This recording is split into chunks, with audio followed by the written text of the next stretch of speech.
Hello friends, আজকে আমি কিছু গুরুত্বপূর্ণ ভার্বস নিয়ে আলোচনা করব। তো এইগুলি বিভিন্ন পরীক্ষায় কমন আসে এবং বিভিন্ন পরীক্ষায় কাজে লাগে। তো তোমরা দেখো এগুলি। প্রথমে রয়েছে am is R. Am is আর আমরা কোথায় ব্যবহার করে থাকি? প্রেজেন্ট টেন্সে, মানে বর্তমান কালে। তাহলে অ্যাম ইজ আর এটিকে সাহায্যকারী ক্রিয়া বা হেল্পিং ভার্ব বলে থাকি আমরা। এটি আমরা বর্তমান কালে অ্যাম ইজ আর এগুলোকে আমরা বেশিরভাগ বর্তমান কালেই আমরা ব্যবহার করে থাকি। এবার কোন সাবজেক্টের পরে আমরা অ্যাম, কোন সাবজেক্টের পরে আমরা ইজ, আর কোন সাবজেক্টের পরে আর বসাই সেগুলি দেখো। প্রথমে আই থাকলে আমরা বসাই অ্যাম, উই থাকলে আর, ইউ থাকলে আর, হি থাকলে ইজ, সি থাকলে ইজ, দে থাকলে আর।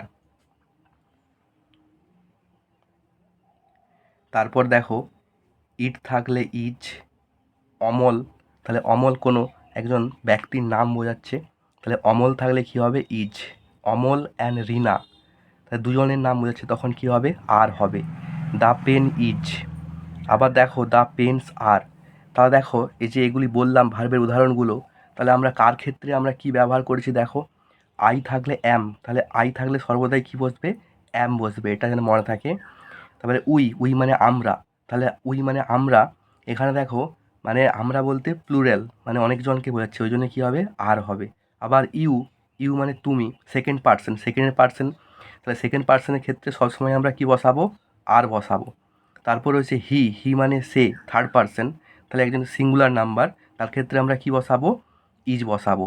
আবার দেখো she, she third person singular number, ফিমেলকে বোঝায়, তাহলে এর ক্ষেত্রেও কী বসাবো? ইজ বসাবো। তাহলে সিঙ্গুলারের ক্ষেত্রে আমরা ইজ, আর প্লুরালের ক্ষেত্রে আমরা কি বসাবো? আর। দেখো দে, দে মানে তাহারা, তাহলে এটি প্লুরাল, তাহলে কি বসাবো? আর বসাবো। আবার ইট, ইট মানে ইহা, এটিও সিঙ্গুলার বোঝাচ্ছে, তার জন্য কি হবে? ইজ। অমল, অমলের পরে কি হবে? ইজ, কারণ এটি সিঙ্গুলার। অমল অ্যান্ড রিনা, দেখো এটা প্লুরাল, দুজনকে বোঝাচ্ছে, তাহলে সাবজেক্ট যদি দুইয়ের বেশি হয়, একের বেশি হয়, তখন আমরা কি বসাবো? আর বসাবো। দ্য পেন, তো দ্য পেন একটা বস্তু, তাহলে বস্তুর ক্ষেত্রে দেখো সিঙ্গুলার হলে ইজ। আবার দেখো দ্য পেনস মানে পেনগুলি, তাহলে এটা কী হবে? আর হবে। তাহলে আমরা এগুলি কোথায় ব্যবহার করব? বর্তমান কালে। বর্তমান কালে আমরা কি ব্যবহার করব? Am is R.